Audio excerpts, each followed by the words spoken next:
So I'm Ed Conway. I'm the director of the Center for Blood Research. Do you have a problem?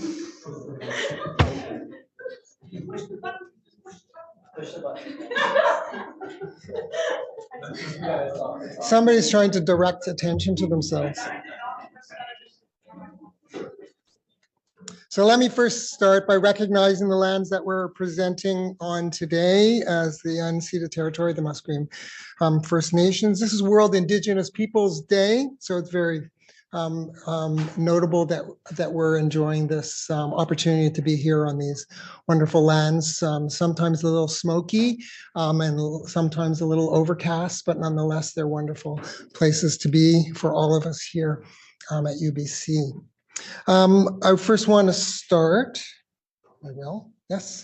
by thanking lots and lots of people. So first off, our sponsors, that's the Linda Vickers and Shelley Naiman's endowment fund. They were both physicians here at UBC, and they left us a large endowment that supports many of the summer students, as well as other programs here at UBC and the Center for Blood Research, the Neil Mackenzie Memorial Fund, and you'll hear more about Neil Mackenzie, and then some of our pharma supporters, Bayer and Stego. I think Stego is here, yes, waving from the back, and the Canadian Blood Services, who have forever been major supporters of the Center for Blood Research. But then I really want to thank, first of all of you for being here today. Couldn't do it without you, obviously, but the physicians, the scientists, the PIs, the supervisors, the mentors, in the form of postdocs, research associates, all kinds of staff, technicians, and other students who support this program. It's a fantastic opportunity. It's really my favorite program at the center and really throughout UBC. And then in particular, Mira and Parvin, whom all of you know, they really drive this program and they drive the Center for Blood Research. So I really want to thank them.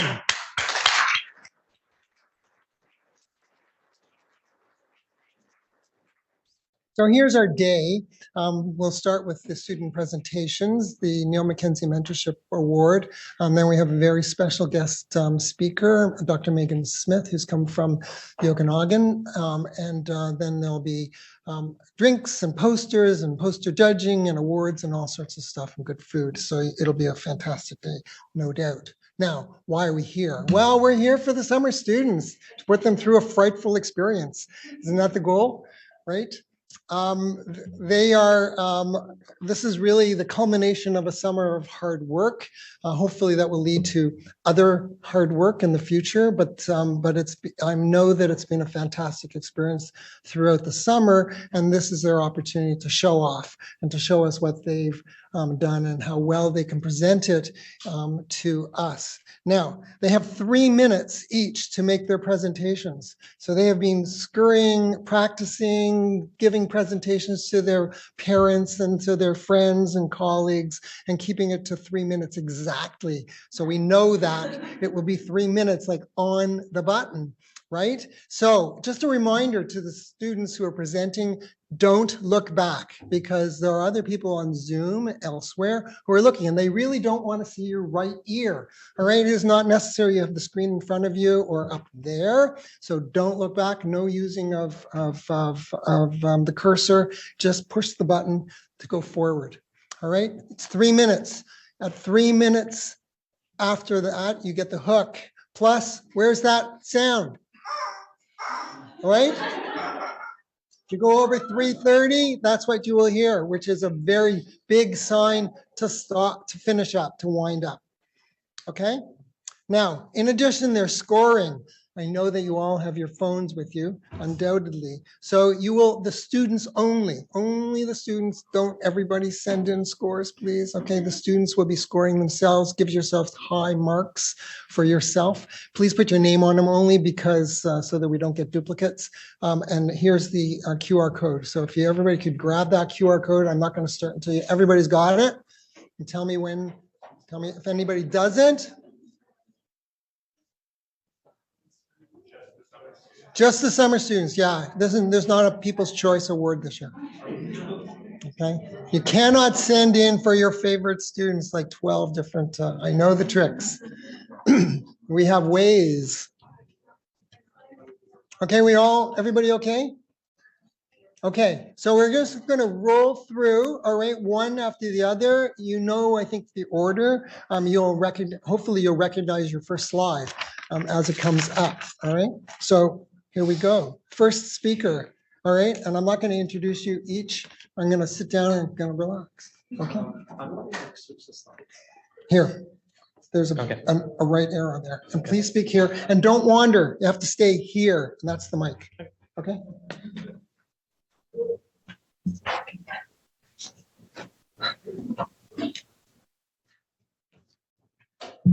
So yeah, good afternoon, everyone. My name is Akhilesh and welcome to my presentation. Did you know that according to the WHO, 1.71 billion people worldwide are affected by musculoskeletal conditions? To address such a necessity, this project assays muscular regeneration using acute injury models and cell markers PAC7 and myogenin as seen in myogenic development. The muscle system often relies on the immune system to activate several cell populations during a time period of injury, one of which being FAPs. Fibroadipogenic progenitors are an important cell population that is harbored in the muscle stroma, and it facilitates muscle regeneration and remodeling along with several other myogenic cells. FAPs function through a pathway wherein it interacts with a ligand called IL-33, and this pathway further downstream leads to fibrosis. In the past, our lab has noticed that FAPs also produce a receptor of their own called ST2, and this is an unusual secreted decoy receptor that tends to repress this pathway, and we theorize that it could cause muscular regeneration changes. This is what we're investigating, and this is the dual role that is exemplified by FAPs. Onto my experimental methods. We use B6 mice that were injected by Notaxin upon tamoxifen induction and we harvested their TA muscles 21 days later. The tamoxifen is used to induce the Krelok's recombinase system that is driven by PDGFR alpha. And in this, the stop codon is deleted upstream of the TDT reporter. And the gene of interest, which is ST2, is knocked out using the LOXP sites, as you can see. We then viewed these stains under immunofluorescence microscopy, and we gathered the images and analyzed for PAC7 distribution and myofiber characteristics. These are the images that we obtained based on the channels of our interest. And as you can see, we quantified myofiber size using laminin overlay, as seen on my right. And we quantified nucleus overlay using PAC7 and DAPI based on the number of muscle stem cells. So we translated our data over here. We compared the groups based on the lack of or presence of the ST2 receptor.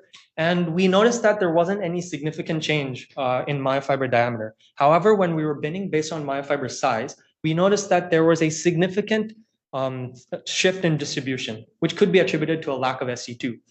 Although more experiments need to be conducted to pinpoint the specific IL-33 responsive immune population that is regulated by FAPs, our lab looks to the future with hope, as our findings will continue to contribute to therapeutic target efforts for tissue degeneration and aging-related muscle fibrosis. You can find me at poster number 1, and thank you for your time.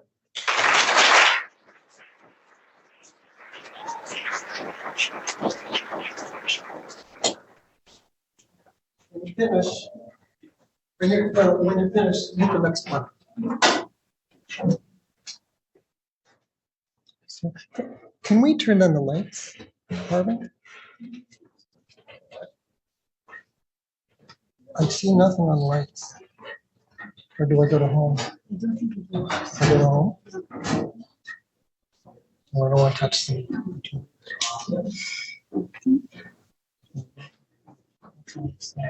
They don't work? Changing class?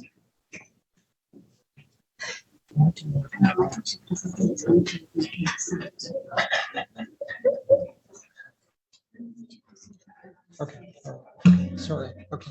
Go ahead. When you're finished. Okay. Yes. Okay. We're back. All right, good afternoon, everyone. My name is Christina, and over the summer, I've been working under the supervision of Dr. Peter Bell in the overall lab to identify different substrates of the 3CL protease and also validate some of our substrate prediction algorithms. So 3CL is the main protease in the SARS-CoV-2, and it's mainly responsible for cleaving the viral polyprotein into its individual functional proteins. It is also known to cleave human proteins upon infection. However, which cleavages are important to infection remains unclear. Our lab has also developed a protein sequence-based algorithm to try to predict 3CL substrates. The exact mechanism behind how this algorithm works is beyond the scope of my project, but just know that it returns a list of candidate substrates, and they're grouped by how confident we think, or how confidently we believe that they are substrates, with bin 1 or table 1 being the most confident to table 4, which is our least confident. As the title of my talk suggests, that my goals for this project are twofold. One is to identify host substrates of 3CL Pro, and the other is to evaluate the effectiveness of our prediction algorithm. To do this, we have two main methods. One is the spike-in, where a plasmid with our substrate is transfected into HEC293 cells. Those are lysed, and then either a purified active protease or the inactive mutant is added, and all of that is Western blotted. We also have the co-transfection assay, in which two plasmids, one of the substrate and one of either the 3CL or its inactive mutant, is transfected together into the hex again, and then all of that is Western blotted. In all, we've gone through 47 different substrates, so these are only a selection, and these are some of the Western blots that we have, where we're looking for evidence of cleavage. That can be seen in the decrease or the complete disappearance of the full length or the upper band on the Western blots. And occasionally the appearance of a cleavage product, which would be a band lower down on the blot. Of our 47 different substrates, 28 were cleaved in the spike-in, while only 16 were cleaved in co-transfections. And between the two assays, there are 15 substrates that are common. We also see that as the higher confidence predicted substrates have, or more of them were cleaved in our assays. And as confidence decreases, so does the percentage of cleaved substrate. That tells us that our sequence-based algorithm can accurately predict some substrates. Also, the drop-off between the spike-in and the co-transfection indicates that stuff like subcellular localization is also very important. So future iterations of this algorithm should include that. And we would also like to further test these predictions in more biologically relevant systems and follow up on some of the interesting substrates that we found during our two screens. That concludes my talk. If you have any questions or would like to discuss further, you can find me at poster 3 later in the poster session. Thank you.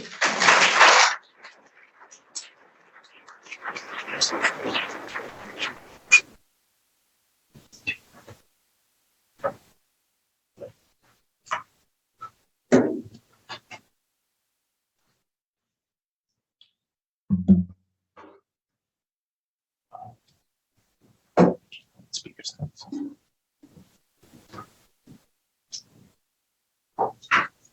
Sorry. Extend this time. Oh. Okay. Sorry. I'm trying to find the speakers notes.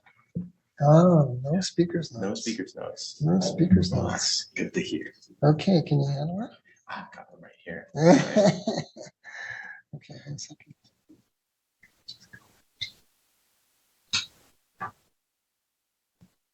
Should have told you that. Huh? Oh, you got speaker notes. You're so lucky. I've got speakers Okay, notes. okay. That's the button. Those are them. I hope so. Yeah. They're not mine. They're not mine either. Yeah. Hi, everyone. My name is Colster Harrison. I work at Hancock Lab, where I'm studying adaptive resistance to ciprofloxacin and Pseudomonas aeruginosa biofilms. When treating an infection with antibiotics, the ideal scenario is that the bacteria is entirely susceptible to it, meaning the antibiotic will kill it, or at the very least prevent further growth. But more often than not, the bacteria has some form of resistance to it. This can be innate resistance, acquired resistance, or adaptive resistance, where some other stimulus induces a temporary state of antibiotic resistance. In the case of my research, that stimulus is the formation of a biofilm. A biofilm, for example, the plaque which forms on your teeth, is a community of bacteria connected by structural polymers which hold them together and protect them from foreign elements such as antibiotics. Pseudomonas aeruginosa biofilms are notorious for forming in hospital patients, for example, on the artificial hip following replacement surgery. This makes understanding how they resist antibiotic treatment all the more relevant to public health. In this study, we cross-referenced the genes involved in antibiotic resistance in free-floating Pseudomonas with the genes we discovered to be active at different rates when forming a biofilm. This allowed us to form a list of candidate genes, each with a corresponding Pseudomonas mutant with a given gene deactivated. By doing this, if a gene provides antibiotic resistance, that gene's deactivation increases antibiotic susceptibility, and vice versa, the gene itself causes susceptibility. The mutant strains are then grown as biofilms in increasing antibiotic concentrations in order to measure that strain's resistance or lack thereof. These results come from previous research on the antibiotic tobramycin. As you can see, the red strains can survive at higher concentrations of tobramycin, whereas the green strains die off faster. This means the genes deactivated in the green strains are involved in tobramycin resistance in the biofilm. The control in the middle can be basically considered as natural Pseudomonas, which shows us the significance of the green group's susceptibility and the red group's resistance. We expect that my ongoing research into the effects of the antibiotic ciprofloxacin will yield similar results. As of right now, since my study is ongoing, the results are not so obvious, but they've allowed us to start multiple branching off experiments involving the genes which you see here. So we expect our discoveries from this screening to continue to expand our understanding of this bacteria, which is so relevant to our health. Thank you for listening, and I'll be at poster number 4 if you have any questions.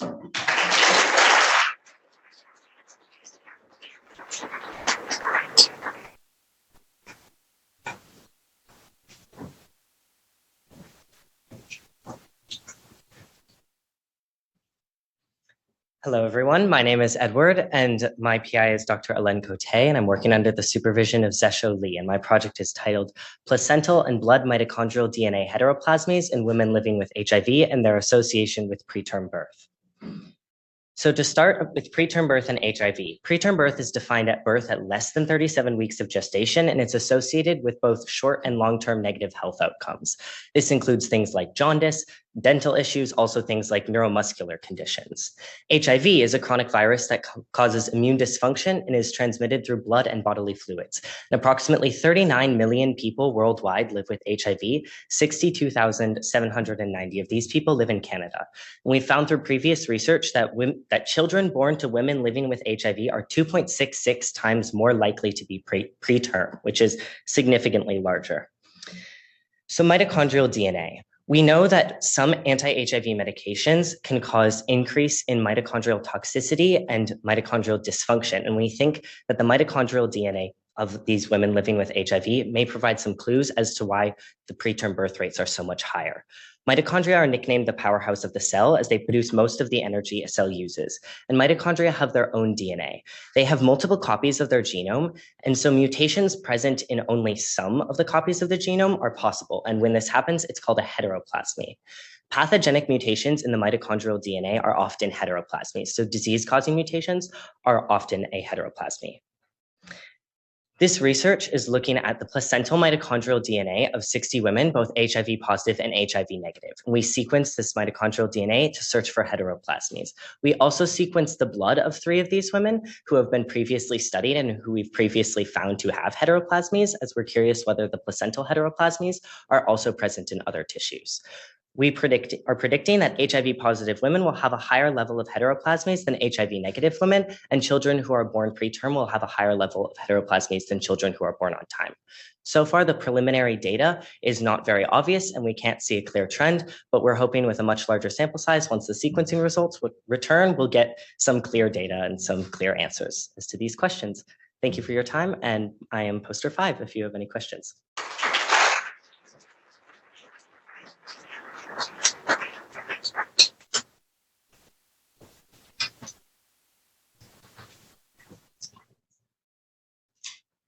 Hello, my name is Janice, and I'm currently working in Dr. Ed Conway's lab. And the project I've been working on is BioID. It is a labeling approach to identify candidate interactors of CD248, which is transmembrane protein that regulates glucometabolism.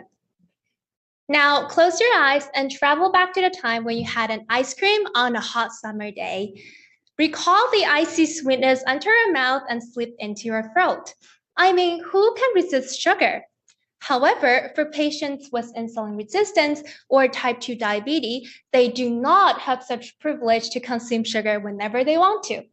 According to the stats, around 11.7 million Canadians are suffering from prediabetes or diabetes, and 90 to 95% of them account for type 2 diabetes, which is linked to insulin resistance. It is also the 7th leading cause of mortality in Canada. Conway's lab has found the removal of CD248 can protect mice against insulin resistance. Therefore, we hypothesized that CD248 interacts with other cellular proteins to regulate this process. Identifying potential interactors of CD248 can hopefully uncover therapeutic approach for insulin resistance and type 2 diabetes in the future.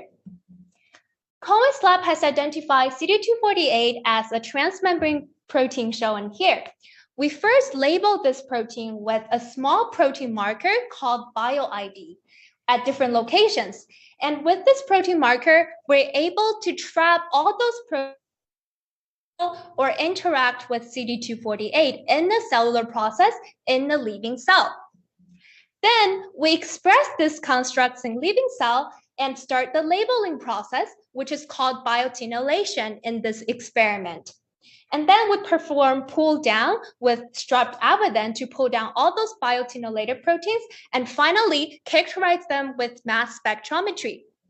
And here are the results so far. We were able to identify CD248 BioID fusion protein, but not CD248 alone, indicating a very specific pull down. And secondly, we detected all those biotinylated proteins that may interact with CD248 in this cellular process. And we observed a very distinct band pattern in the samples expressing CD248 BioID fusion proteins. And what's next? We're still optimizing experiment conditions before identifying potential CD248 interactors. We're looking forward to studying functions of those interactors, and hopefully in the future, we can discover novel therapeutic approach for clinical use. Thank you for listening. I'll be at poster number 6.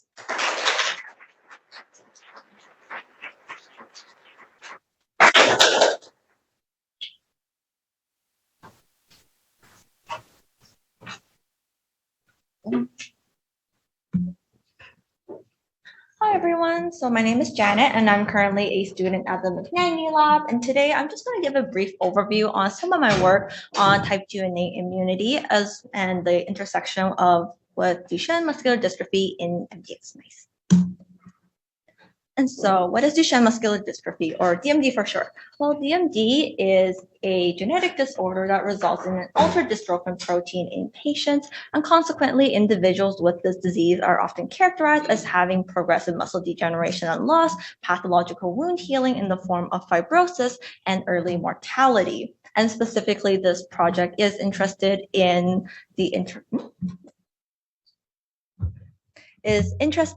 how type 2 immunity plays a role in DMD pathology. And for those of you who are unfamiliar, type 2 immunity is an immune process in our body that is traditionally actually associated with the suppression of type 1 inflammation and the extermination of macroparasites like helminths. However, there have recently been very large studies that have indicated that type 2 immunity is actually also very important for the process of tissue repair after injury.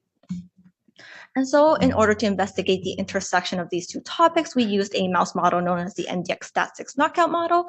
So the MDX here just indicates that our mice have a mouse version of DMD, and the STAT6 is a transcription factor involved in type 2 immune processes. So by knocking out STAT6, we are disrupting type 2 immune signals. And so for these mice, we harvest their diaphragm and their tibialis anterior muscles at ages between 3 to 10 months old. And then these tissues are sectioned, stained, and then quantified. And so what have we found? So for our preliminary experiments, we focused on 3-month-old young adult mice. At the very top panel, you can see a cross-section of the muscle fibers in the tibialis anterior muscles. The muscle fibers were stained with laminin. The laminin was outlined Sorry. The muscle fibers were outlined by staining for the lamina, and then we quantified it using cell pose. As you can see in the bar chart on the right, we don't actually see a significant difference in our knockout compared to our control. And this non-significance is similarly reflected in the diaphragm, where we stain for collagen using picroserious red. Furthermore, when we repeat this experiment in age 10-month-old mice, we continue to see a trend of non-significance. And so the key takeaway here is that in contrast to previous studies, it actually appears that the absence of type 2 signaling has a negligible effect on DMD pathology in MDX mice. And so if you guys are curious about some of the further implications of this research, please feel free to find me at poster number 7. And thank you for listening.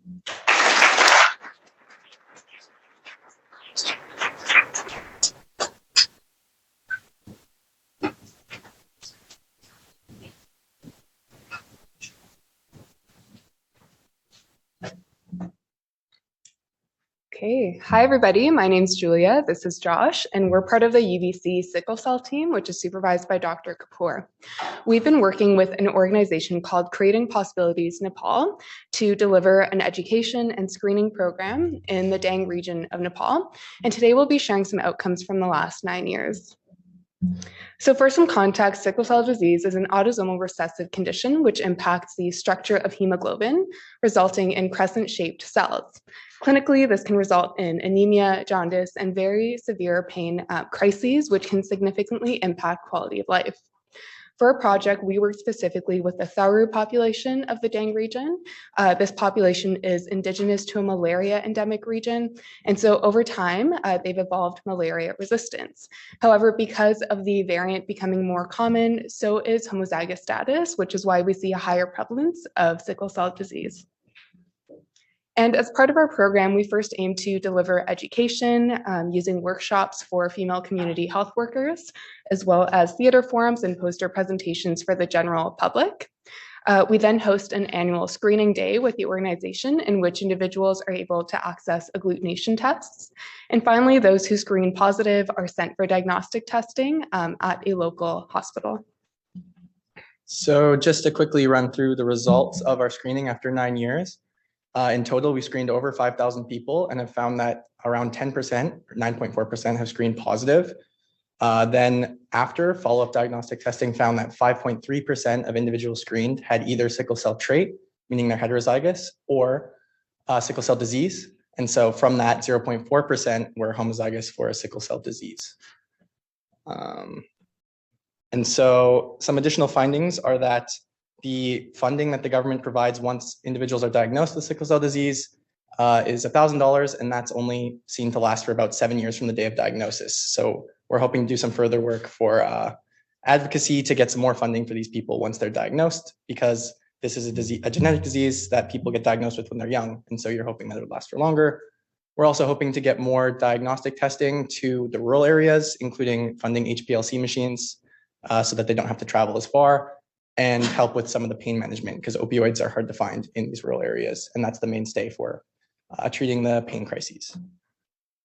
So next steps are just expanding the program, helping improve diagnostics, better care for pain, and further advocacy. If you have any questions, we're poster number 8. Thanks for listening.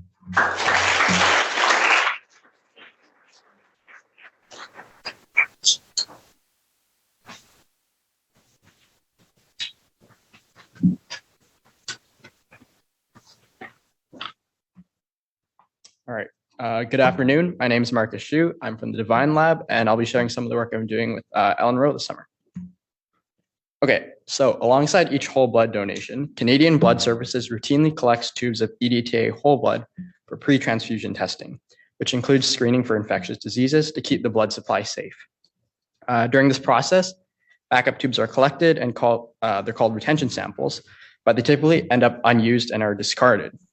And as of today, no studies have yet looked at if blood in retention samples retain the characteristics of their counterparts in whole blood bags. As well, whole blood donations are known to have significant bag-to-bag variability, but CBS doesn't test for differences in characteristics between each bag. So if these readily available and otherwise unused retention sample tubes maintain the characteristics of their matching blood bag, they could serve as efficient indicators for the quality of whole blood donation in blood bags. Okay, so to test this, we focused on comparing red cell and platelet characteristics of retention sample tubes to see if they map to the red cell and platelet concentrate taken from the same donor. So to obtain a snapshot of the tubes, we used 3 relatively quick assays, including complete blood counts, spectrophotometry to determine hemolysis, and platelet activation using CD62P flow cytometry.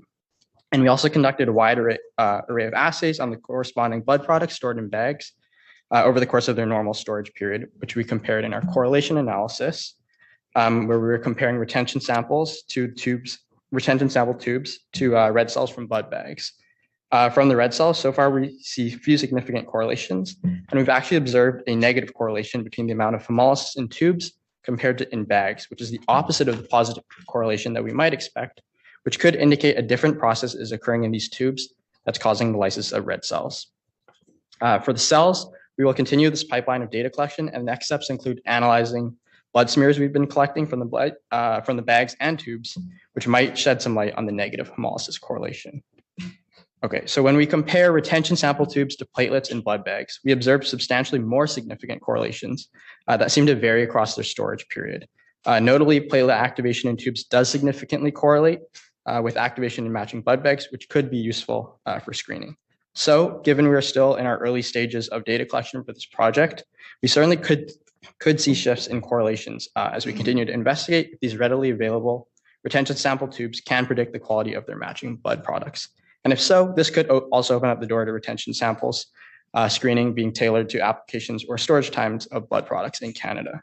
So that concludes my presentation, and I'll be outside at poster number 9. Thanks so much for listening.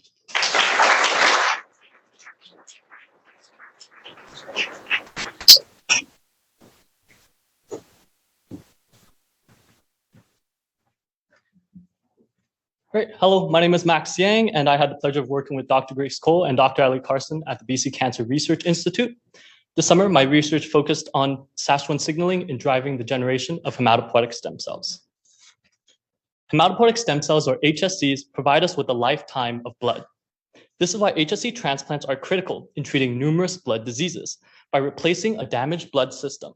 However, its scarcity and the lack of ethnically diverse donors creates a huge challenge for patients trying to find a matching HSC donation. There's a great need to get a strong understanding of HSC development to inform protocols generating HSCs without the need of constant donors. We have demonstrated that SASH1 is a regulator of a process known as endothelial to hematopoietic transition, where HSCs are generated during embryonic development. During EHT, specialized endothelial cells begin to divide, proliferate, and recruit cells to form intra-aortic hematopoietic clusters. In our previous data indicates a loss of SASH1 results in an accumulation of quiescent early HSC precursors. We hypothesized that a loss of SASH1 impairs cell cycle activation in early cluster cells. To figure out how and within which population of cells SASH1 regulates, we quantified the size, number, location, and proliferation status of clusters in both wild-type and knockout SASH1 models. In order to do this, we harvested 10.5-day-old embryos and sectioned them to a thickness of 10 micrometers. PCR and gel electrophoresis identified the wild-type and knockout embryos, and immunohistochemistry identified the dorsa aorta and the clusters. After analysis of the individual clusters and single cells, this is what we found. Surprisingly, we found multiple very large clusters in the SASH1 knockout model. However, while some knockout clusters were very large, the number of those clusters actually decreased, as seen by the absolute number of clusters found in the dorsal aorta. And the clusters were smaller than in the wild type, suggesting cluster growth may be impaired. Finally, we found a higher percentage of quiescent cells within knockout clusters, supporting our earlier data and suggesting that SASH1 could be regulating the cell cycle of cluster cells. Our future experiments will aim to determine how exactly the loss of SASH1 regulates EHT. We'll examine the composition of the cluster cells, as large clusters seen in the knockout model suggest that they do not contain cells with true HSC potential. And hopefully, this knowledge will be used in the future to guide HSC generation protocols, creating an alternative source of life-saving hematopoietic stem cells. Thank you.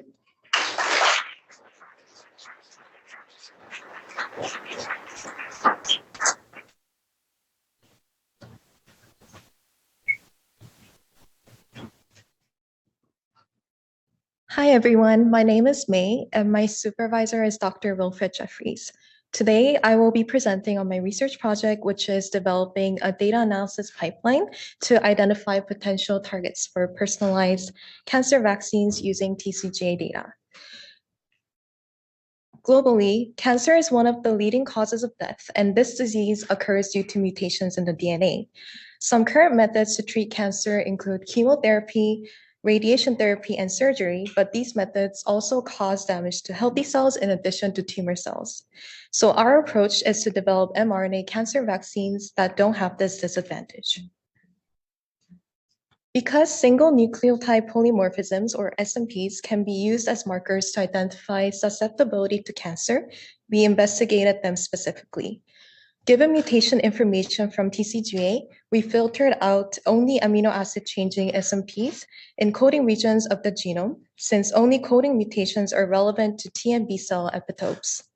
We then removed the mutations that also occur in the normal sample, in addition to the tumor sample. So right now, we're in progress to annotate HLA types for each peptide sequence.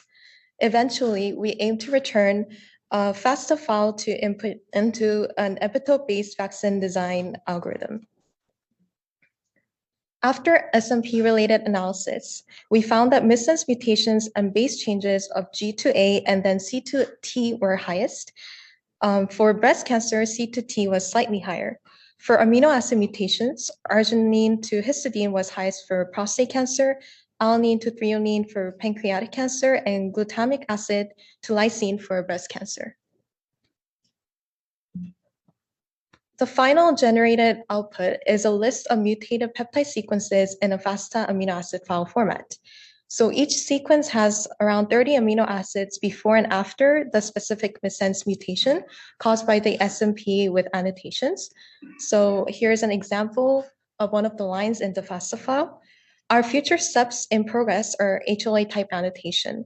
This is important because when we input the file into the algorithm will screen for if the mutated sequence is an epitope for a particular HLA type. And HLA types can have varying capability at presenting different antigens. So we specifically want to know if the peptides are divergent or not from the resident binding potential of their own HLA types. So if it does match the patient HLA type, it will show significant potential for immune evasion mechanism. In addition, we want to study the HLA types of each patient to understand how the patient-specific immune system responds to mutations and pathogens. Our last step will be to input the fully annotated FASTA file into the epitope-based vaccine design algorithm and test the peptide sequences in the wet lab. Thank you for listening, and if you'd like to know more about the project, my postal number is 11.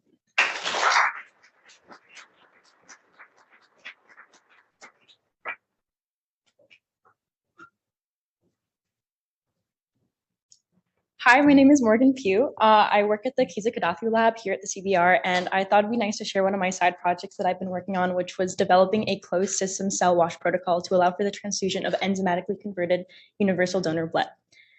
So transfusing mismatched ABO blood types can often cause severe and sometimes lethal reactions. And that's because type A and B red blood cells, or RBCs, have antigens present on their surface that can signal an immune response in mismatched recipients. The antigens present on O blood, however, are universally non-immunogenic. So this is why they're so crucial, especially O negative blood, in transfusing O patients, as well as in emergency cases where typing is not feasible. Unfortunately, only 7% of Canadians carry this universal donor blood. So finding methods to increase its supply is absolutely essential. And that's exactly what Dr. Withers' group had done a few years back when they found two enzymes that successfully cleave off the N-acetylgalactosamine from the A antigen, which converts it to the H antigen present on O red blood cells. And as you can see here from some MTS card results and flow cytometry, the enzymes work very well. I can explain those later in my poster too. However, before we actually use these enzymes in clinical settings, we have to find ways of removing the enzymes first, which brings me to my project with the closed system washing machine. So almost all transfusion clinics have closed system cell washers, just like the ones that we have in our blood collection suite. And the benefit of using them in my study was, number one, as they are closed system, the unit bag can remain sterile and avoid bacterial growth. And secondly, if the machines are found to be sufficient at removing enzymes, then ideally clinics themselves could be converting blood, which saves a lot of money for transfusion clinics, as well as a lot of time, because you won't have to be sending your units to a lab to treat first and then back. So the goal of my project was to modify the parameters of the washing to study how the number of washes, amount of wash fluid, and the rate of washing all affected the final enzyme presence and RBC stability. So for my first study, I went with the default parameters of the machine. And so I washed with 230 milliliter of wash fluid, and I found that 99% of AO1 enzymes were removed. And so I also measured the amount of enzymes that were removed roughly in each wash cycle. And I also found that after 24 hours, the washed RBCs were still very stable, which gives good potential for long storage times. In my second study, I doubled the volume of wash fluid with 500 milliliters, and I found that the first two washes were very, very efficient at removing the enzyme. However, the third wash was not as much. As you can see over here, my ELISA didn't even pick up the AO2 enzyme, and the washed RBCs still had about 1% of the enzymes remaining. I can explain why I think this is happening later at my poster, but for now, these results are very, very promising. So you can find me at poster number 12 if you have any questions. Thank you.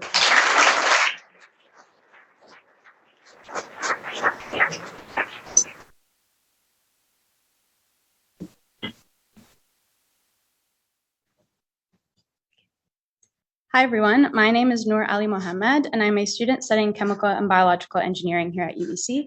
This summer, I had the opportunity to work in the Divine Lab on a project evaluating polymer-coated magnetic nanoparticles as a supplementary approach for uremic toxin clearance in chronic kidney disease. So uremic toxins are compounds normally filtered and excreted by the kidneys. In patients with chronic kidney disease, or CKD, these toxins accumulate in body fluids and have the capacity to cause cardiovascular diseases through perturbed hemostasis and endothelial dysfunction. Over 10% of the general worldwide population is affected by CKD, which amounts to more than 800 million individuals. The current treatment for CKD is traditional hemodialysis. However, it is selective to small molecular weight uremic toxins and thus leaves bioactive uremic toxins behind in the blood.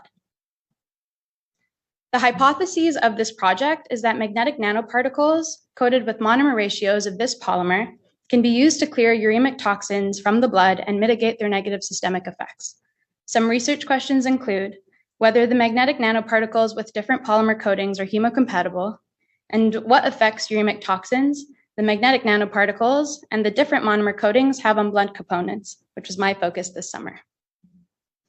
So for the methods, a uremic toxin mixture based on physiologically relevant compounds and concentrations from CKD patients is mixed with whole blood and incubated for 30 minutes. Then both the magnetic nanoparticles with differing monomer concentrations, A through E, and those with no coatings are added to the incubated uremic toxin and blood mixture and incubated for another hour. Once the samples have incubated, a series of assays using flow cytometry, rotational thromboelastometry, the Harbo method of hemolysis, and hematology analysis are conducted as shown above. Our results show that the platelet count decreased in the absence of uremic toxins, which indicated that uremia reduces platelet adhesion and aggregation, leading to more platelets being identified and counted under UT conditions. Additionally, in the presence of uremic toxins, there was a decrease in pH with respect to the control, which is in line with their primarily acidic nature. Lastly, it is shown that the uremic toxins alone did not induce significant hemolysis, and that the E polymer coating caused the least amount of hemolysis, and thus saved the cells with respect to the other coatings. Through the analysis of our data, it was determined that none of the magnetic nanoparticle coatings were able to fully rescue the effects of their uremic toxins. Future directions of this work include investigating the impact of other physiologically relevant uremic toxin mixtures on blood and evaluating other polymer coatings for magnetic nanoparticle functionalization. I will be at poster 13 for questions. Thank you.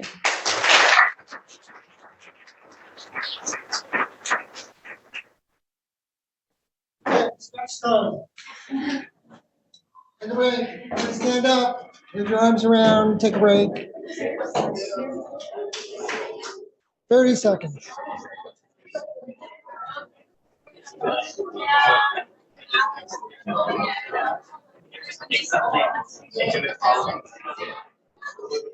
Don't leave. Lock the doors. Lock the doors.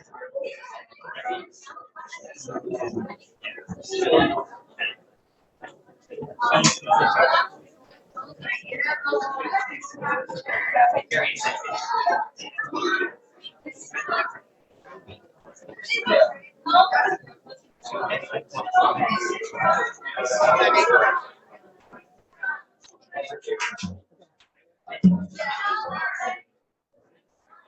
as well try it while there's a little break. I'm sure it'll work. I'm sure it'll work. You're Yeah? good? Yeah. Okay. We've So got that will everything. just plug in here. Perfect. We're good. I'm here. Okay. I won't let you go. We're good. Here you go. Yeah. You can plug it in with mine. Okay. Okay? So I don't need to You're bring okay this. with I it. don't need. Hang on to that. Okay. I'll just leave. You can leave I'll it here. bring You can leave it here. Yeah. Yeah, Okay. yeah. Okay? All right. Thanks. Okay. So much passion. Real younger. I know. I know. I'm gonna mention it. Is it the light?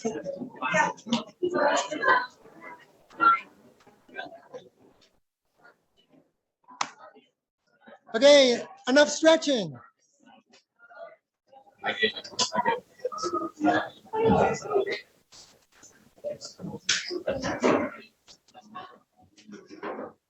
Okay, we didn't lose anybody. Cool. Okay, Panise, you're up. Yeah. Okay. Hi, everyone. My name is Puneet, and I'm from Conway Lab. So my project focuses on discovering novel interactions between thrombosis, obesity, and type 2 diabetes. Patients with obesity and type 2 diabetes have increased risk of developing blood clots, the cause of which remains unclear. Here, we have two transmembrane proteins called tissue factor and insulin receptor. Tissue factor is the major initiator of the coagulation cascade, and insulin receptor is involved in insulin signaling systems and metabolism. So my goal is to see whether tissue factor and insulin receptor have an effect on each other, if they link coagulation and insulin signaling systems, and explain excess clotting in patients with type 2 diabetes. Looking at the photo on the right, you see these red dots, and they indicate that insulin receptor and tissue factor are in close proximity on the cell surface, or less than 40 nanometers apart. This suggests a functional relationship between these two proteins. And on the left photo, you see no signals, and that's our negative control, which is from cells that only express insulin receptor. Looking at panel A, or top left panel, you see that when insulin binds to insulin receptor, it leads to phosphorylation of AKT. And phosphorylated AKT increases glucose uptake to the cells from the blood. And looking at the panel next to it, or panel B, we see that when tissue factor is present, it inhibits insulin from binding to insulin receptor. As a result, we have no phosphorylated AKT. These were verified by the Western blots shown in the bottom panels. In panel C, we have results from cells that only express insulin receptor. As we increase the concentration of insulin, looking at the graph, specifically the green box, we see that we have more AKT phosphorylation. However, in cells that express tissue factor, shown in panel D, when we increase the concentration of insulin, we have no change in AKT phosphorylation levels. Then I did a glucose uptake assay on the same cells that express both tissue factor and insulin receptor. So looking at the pink bar, we see that when the cells have tissue factor, they have less glucose uptake compared to when tissue factor is suppressed by an antibody shown in the green bar. And these results perfectly agree with the previous experiment results that I showed you.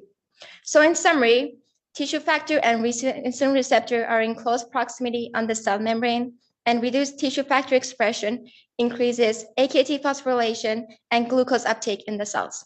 So insulin receptor tissue factor complex links coagulation and insulin signaling systems. And understanding this could provide therapeutic targets for patients who have excess clotting and type 2 diabetes. Thank you for your attention, and my poster number is 14.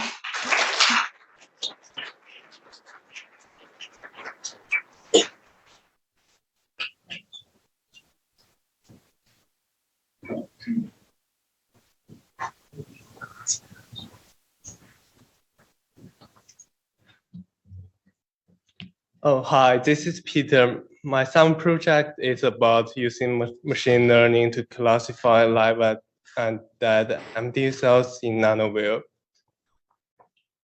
So nanowheels are microwheel arrays for exams in individual cells, and they separate the cells to study the single cell. Cancer cell viability is critical to cancer biology and drug screening. One of the most commonly used measurements for cancer cell viability is fluorescence staining. However, this is an expensive technique, and it sometimes reacts with the tested drugs. So our project aims to use machine learning to evaluate the MD cells viability based on only their bright field image. So here is our experiment. First, we have the MD cells, and we kill part of the MD cell using 30% ethanol, and then we stain the cell and load them to our nanowheel. We segment the image to single nanowheel, and finally we label them to 3 different classes, which include live, dead, and undefined. Finally, we input the labeled image to our machine learning model. So what did the machine learning model learn? Here we have the activation map. First, we can see that from shallow to deep layers. First, we can see that the shallow layer kind of expands the area inside the nanowheel, and then use some edge detection to locate the place of the MD cell, and the deep layer extracts the feature of the MD cell and make the prediction. So here we used 4,000 images from each of the 3 tabs to fit to our machine learning model. We used 80% of data for training and 20% for validation, and our model finally performs 98% accurate on the validation side. For the future work, we plan to validate this model for different cancer drugs, and also we are going to build a software to monitor cell death in real time. That's it. Thank you.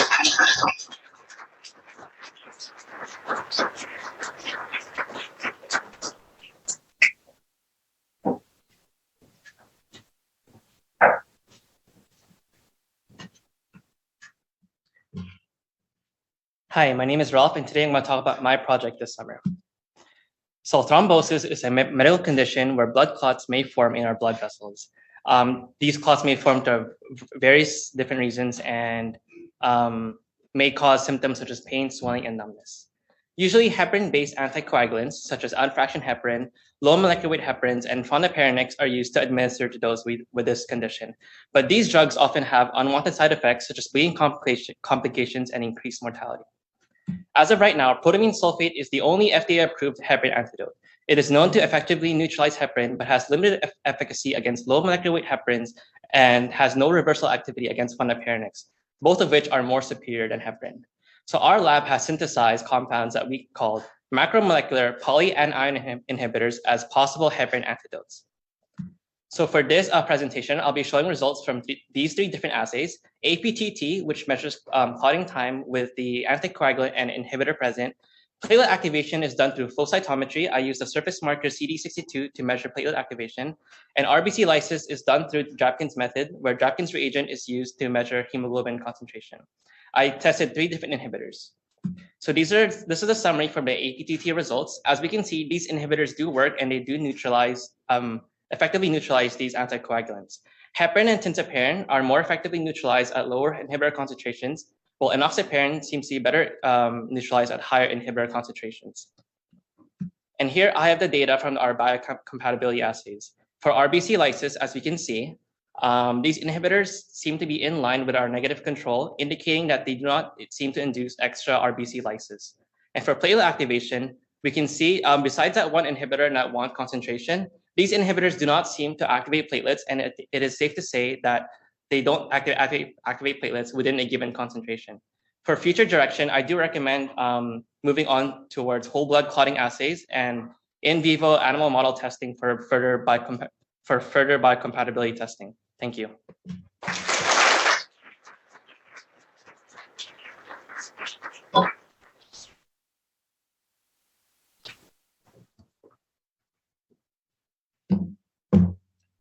Hello, my name is Ryan Ramadan, and this summer I worked under the supervision of my PI, Dr. Heather Leach, on a retrospective and case-matched study comparing the outcomes of idiopathic and CLL-related autoimmune hemolytic anemia. So autoimmune hemolytic anemia refers to hemolysis that occurs due to the presence of autoantibodies. This diagnosis is usually made following an episode of hemolysis, often presentation in the hospital setting with severe anemia, and is confirmed with a positive direct antiglobulin test or a DAT test. The most common type, warm autoimmune hemolytic anemia, is warm antibody associated and mediated and can be secondary to lymphoproliferative disorders. Our previous study focused on identifying whether novel therapeutics could be preventative in the incidence of autoimmune cytopenias in chronic lymphocytic leukemia. And this led us to looking and comparing and identifying differences in presenting characteristics between idiopathic AIHA and CLL-related AIHA, and looking whether this can help us guide treatment in a way that can allow for longer remission. So our method focused on a retrospective study. So we conducted a query search of 286 patients with diagnoses of autoimmune hemolytic anemia. We collected match data. So this was age at diagnosis, gender assigned at birth, and results of direct antiglobulin testing. To the best of our abilities, we attempted to match the strength of the direct antiglobulin test. And we matched cases 1-to-1. So CLL-AHA patients were matched 1-to-1 with an idiopathic AIHA patient through a ranking system. And we compared outcomes. So we looked at presenting characteristics, a complete blood panel, and responses to treatment through an analysis on SPSS. So this included a Kaplan-Meier and bivariate analysis. So the interim results at the time being, it found that remission is generally longer in CLL-related autoimmune hemolytic anemia post-treatment, and this is likely due to immunosuppression that accompanies treatment for CLL in the long term at a P of 0.05. And we also found that CLL-AHA patients have a greater incidence of transfusion dependence during treatment at a P of 0.018, and its correlation with steroid dependence was positive at 0.133.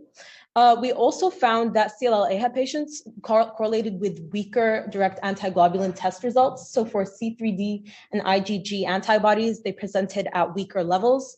And we also found that the presentation of C3D positive direct antiglobulin tests correlated with a shorter remission time overall post-treatment.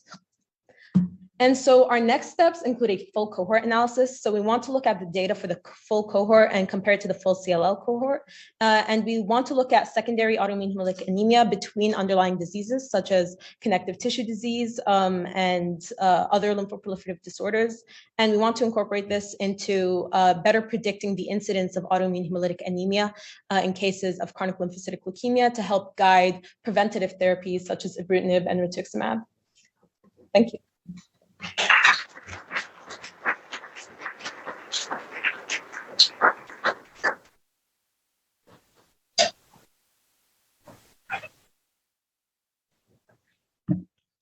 So good afternoon, everybody. I'm Selena, and I worked in Kisaki Daktu's lab over the summer.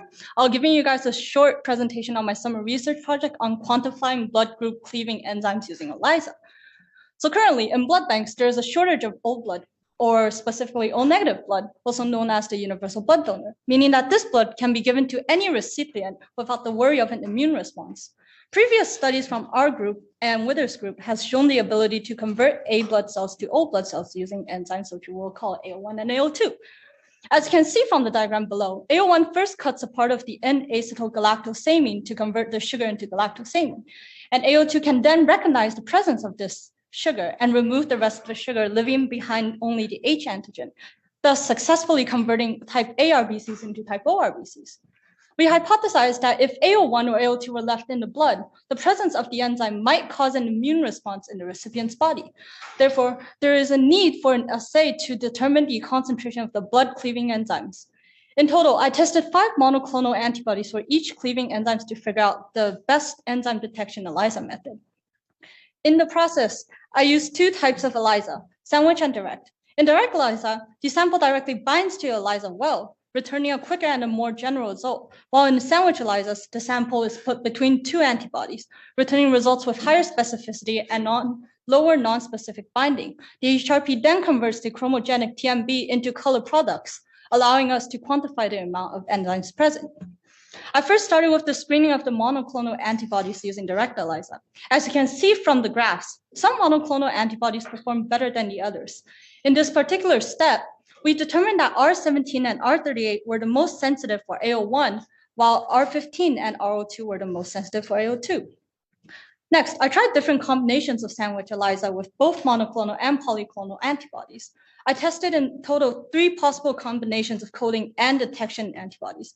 Here shows one of the combinations that I tested, which is polyclonal coding and monoclonal detection.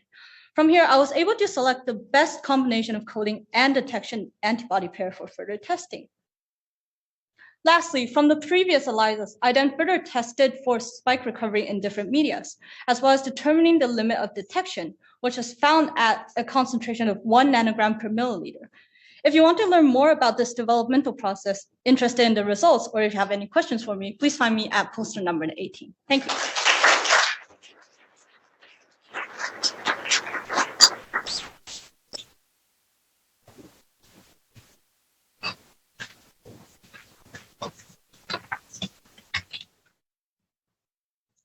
Hi, everybody. My name is Shuka, and I'm one of the undergraduate research assistants working under Dr. Agnes D'Entremont and Dr. Karen Chung this summer. So the Canadian engineering student and work population does not represent the larger diversity of Canada in the terms of gender, racial groups, and Indigenous representation. One way to help broaden the diversity in the engineering field is through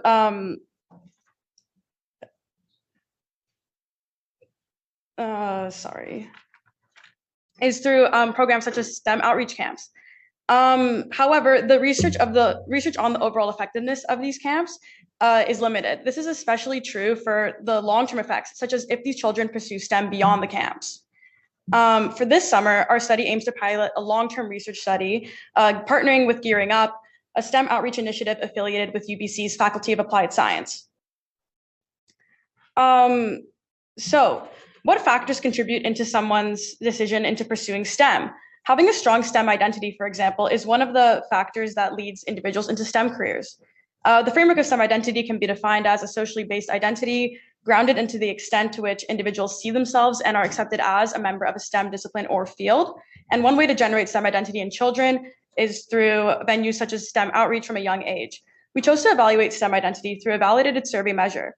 It evaluates 4 factors that we consider to be important based on literature review, namely self-efficacy, interest, self-recognition, and recognition from others.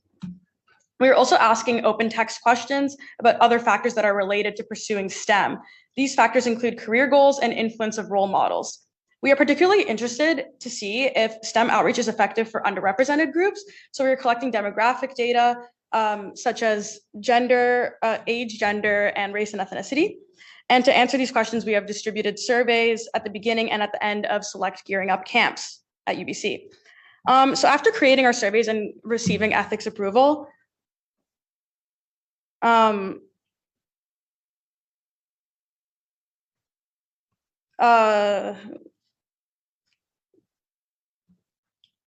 have been conducting our study at 15 Gearing Up camps this summer with participants from ages grades 4 to 12.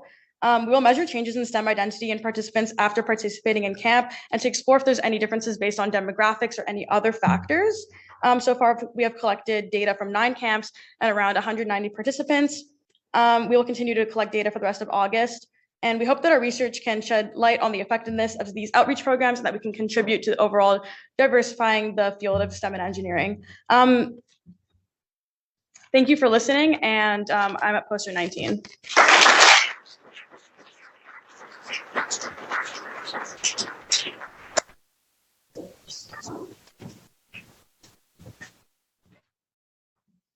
Hello, my name is Tay from Back90 Lab, and my project is unveiling ILC development with TCR rearrangements. Innate lymphoid cells, or ILCs, are recently discovered immune cells that participate in immunity, tissue homeostasis, and also in disease pathogenesis. Understanding how these cells work in both protecting our body and also participating in disease would be crucial in developing therapeutics. In addition, to use ILCs as cellular therapies in the future, we need to understand how these cells grow in our body to expand these rare cell populations. When ILCs were first found, the original dogma was that they strictly come from the bone marrows. However, there are emerging evidences, including from our lab, that thymus might be involved in the ILC development. And we thought that because there are three subsets of ILCs, as we can see in the red box, ILC 1, 2, 3, as there are three subsets of T helper cells, TH1, 2, and 17. Surprisingly, they share very similar biological functions and features. So there must be some correlation in their development. What differentiates ILCs from T helper cells is that ILCs do not express T cell receptors, or TCRs. And these TCRs require maturation in the thymus to be expressed on the cell surface.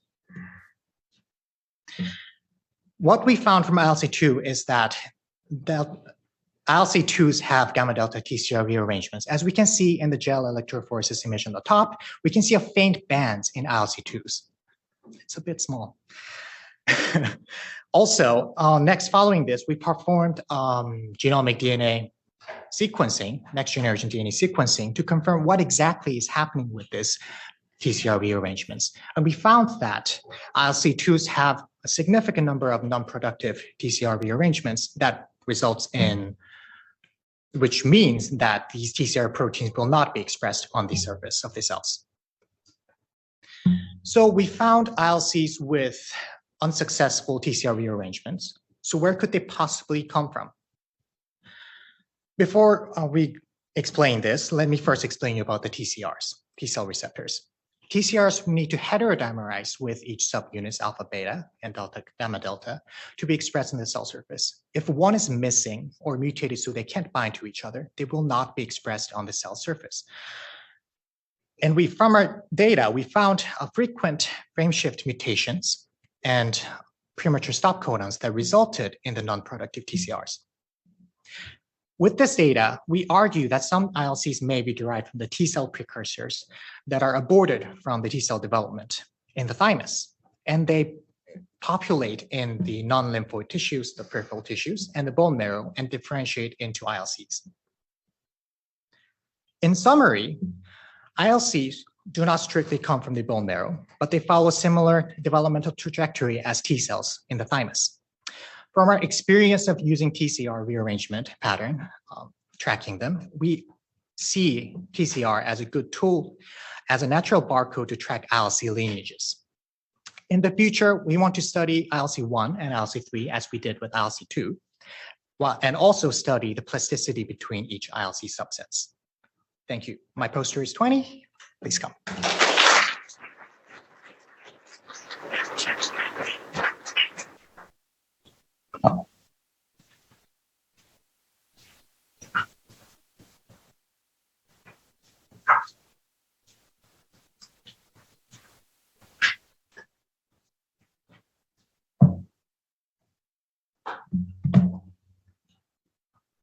Hi, my name is Vivian. I'm from Dr. Srinatika's lab. Today, I'm going to talk about my project titled Structural Pursuits of ESSH.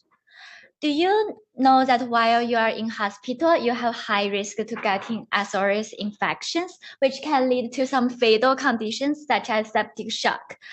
SRS acquires antibiotic resistance really fast towards some commonly applied antibiotics. So we need some new therapeutic options in urgency. One of them is to target the type 7 secretion system of SRS. Here we found a protein called ESSH, which is a peptidoglycan hydrolase that's essential for type 7 toxin secretion system. We focus on two constructs.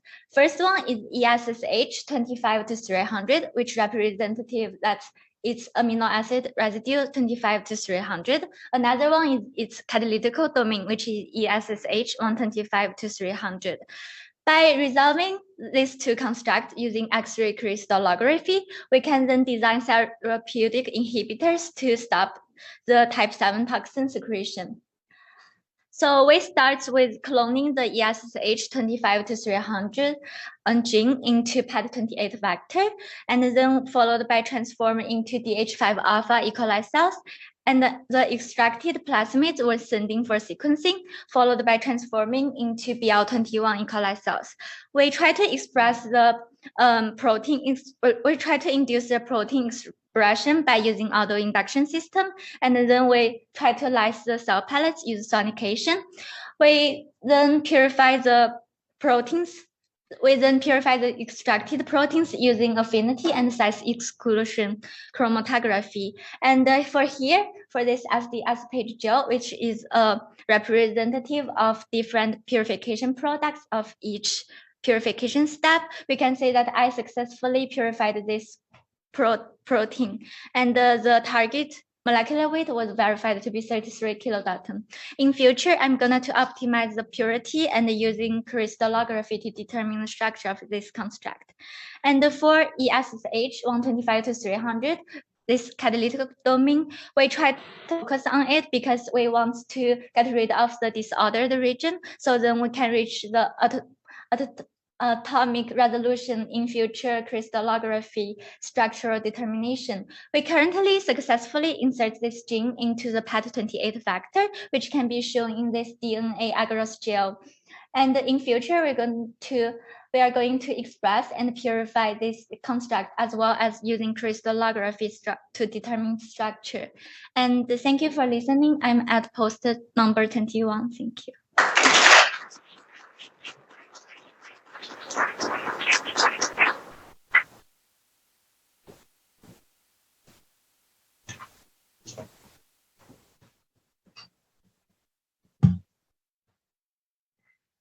Hello, everyone. My name is Zachariah Nerona, an undergraduate trainee in the Kastrup Lab, supervised by Dr. Christian Kastrup, alongside PhD candidates Colton Strong and Jerry Leon.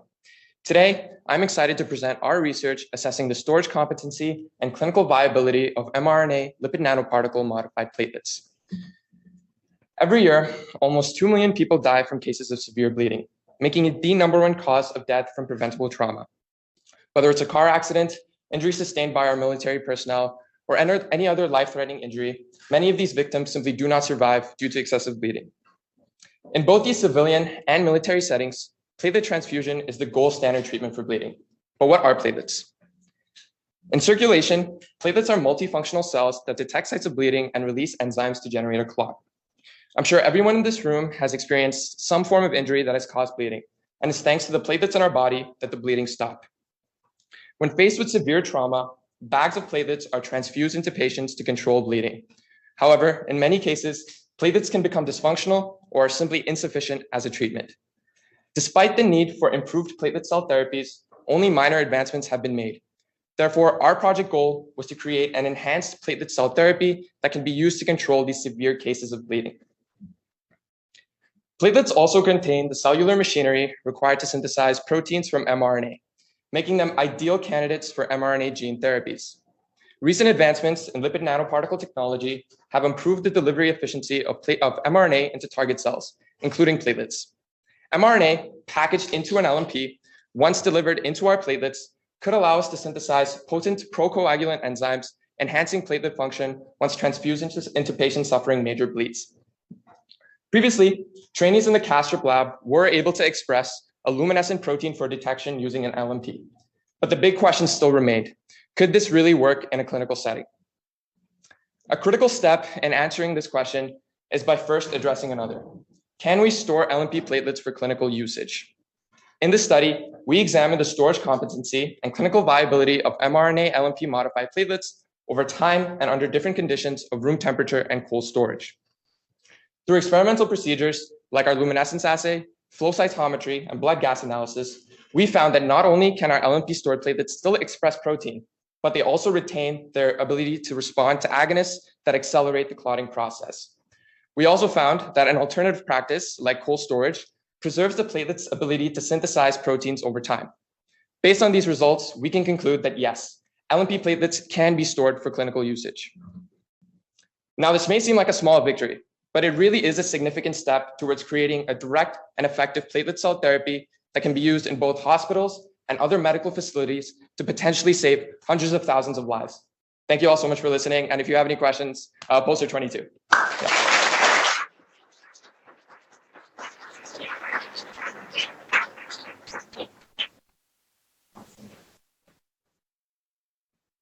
So that's, hang on, Dieter. Okay, so that's a wrap. So first, I want to thank all of the students for fantastic presentations. It was terrific.